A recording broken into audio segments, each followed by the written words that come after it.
हरे कृष्णा दोस्तों।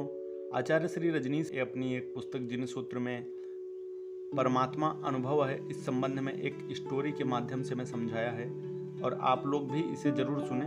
बहुत खूबसूरत है, मुझे बहुत पसंद आई है। ये परमात्मा अनुभव है और उसका कोई प्रमाण नहीं। परमात्मा का अनुभव जिसको होता है बस उसी को होता है और वह अकेला पड़ जाता है।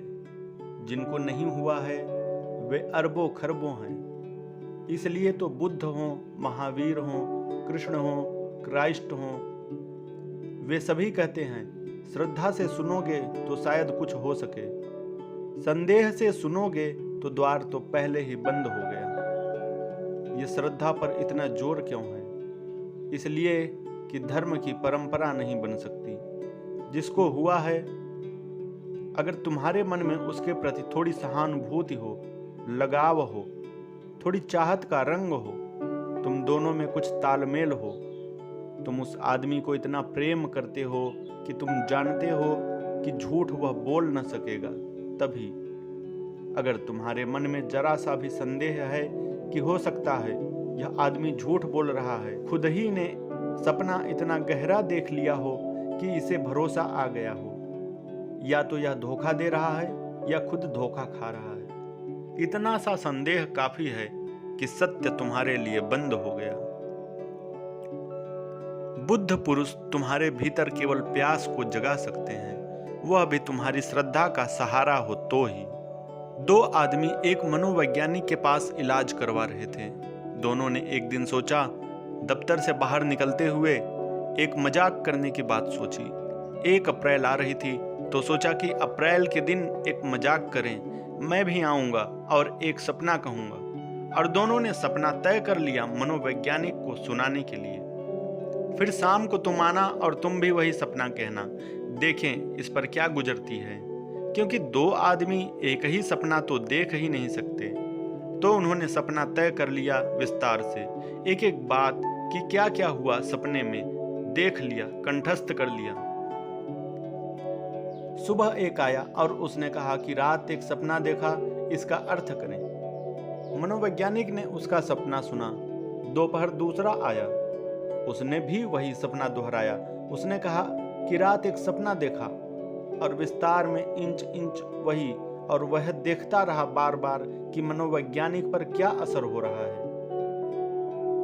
लेकिन वह बड़ा हैरान हुआ कि कुछ खास असर नहीं हो रहा है।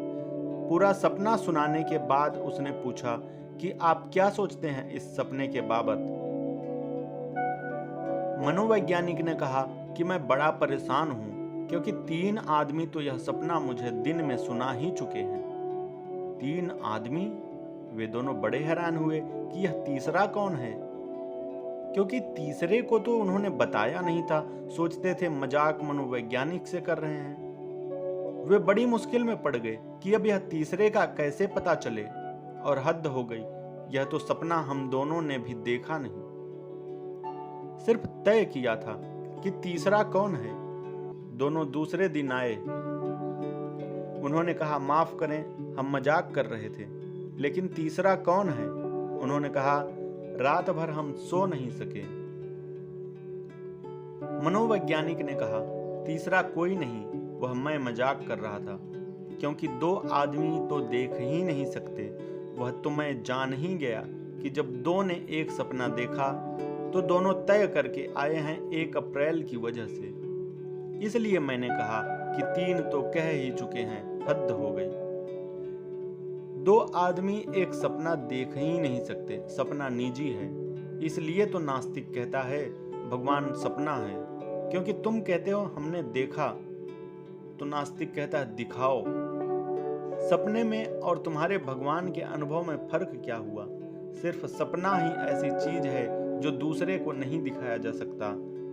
इसलिए भगवान तुम्हारा सपना है। यह कुंडलिनी, जागरण और प्रकाश के अनुभव, ये सब तुम्हारे सपने हैं। नास्तिक कहता है इसमें और सपने में फर्क कहाँ? फर्क तो एक ही होता है सपने में और सच्चाई में, कि सच्चाई सबकी होती है, सामूहिक होती है, सार्वजनिक होती है, और सपना निजी होता है। इसलिए इतने बुद्ध पुरुष हुए और एक नास्तिक को सारे बुद्ध पुरुष मिलकर भी राजी नहीं कर सकते, क्योंकि जब तक तुम संदेह किए चले जाते हो तब तक कोई उपाय नहीं है, कोई प्रमाण नहीं है। दोस्तों, इस कहानी से आपको समझ में आ ही गया होगा कि लोग परमात्मा का प्रमाण क्यों नहीं दे पाते, क्योंकि परमात्मा अनुभव की चीज़ है।